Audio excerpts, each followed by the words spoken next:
tristesse de la Vierge.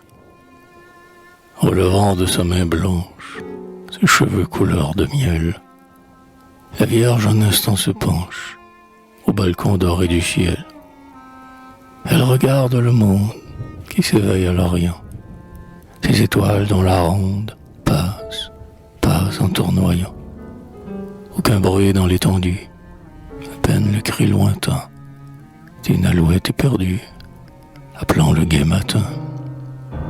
Cette voix qui s'élance vers l'azur et les clartés se fond dans le grand silence des espaces enchantés.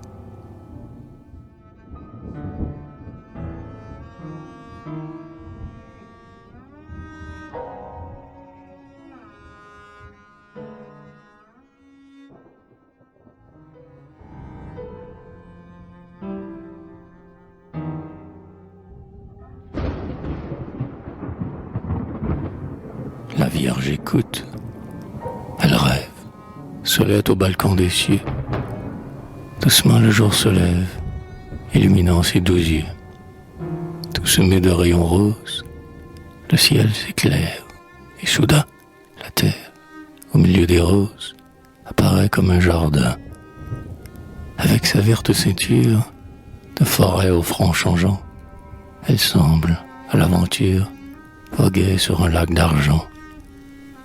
Qu'elle est charmante et fleurie, sa face au-dessus des eaux, que d'allégresse attendrie dans le chant de ces oiseaux. La Vierge rêve, elle admire la parure des prés verts, en ses yeux divins se mire la fraîcheur de l'univers.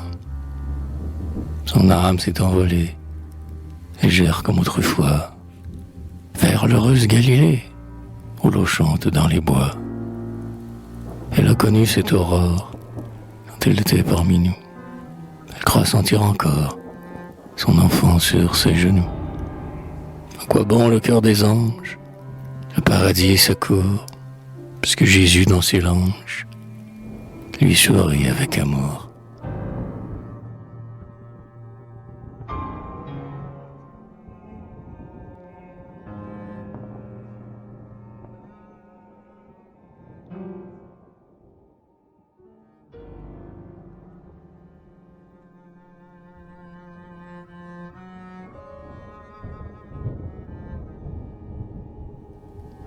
Délicate fleur du songe, que ton éclat dure peu.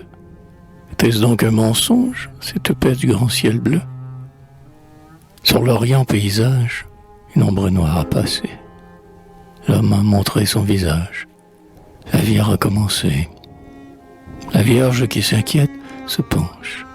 Et son cœur aimant entend la plainte que jette le monde éternellement. Dieu, là-bas, tant de souffrance, et qui fait si peu de bruit, que d'être sans espérance, on pleurait toute la nuit.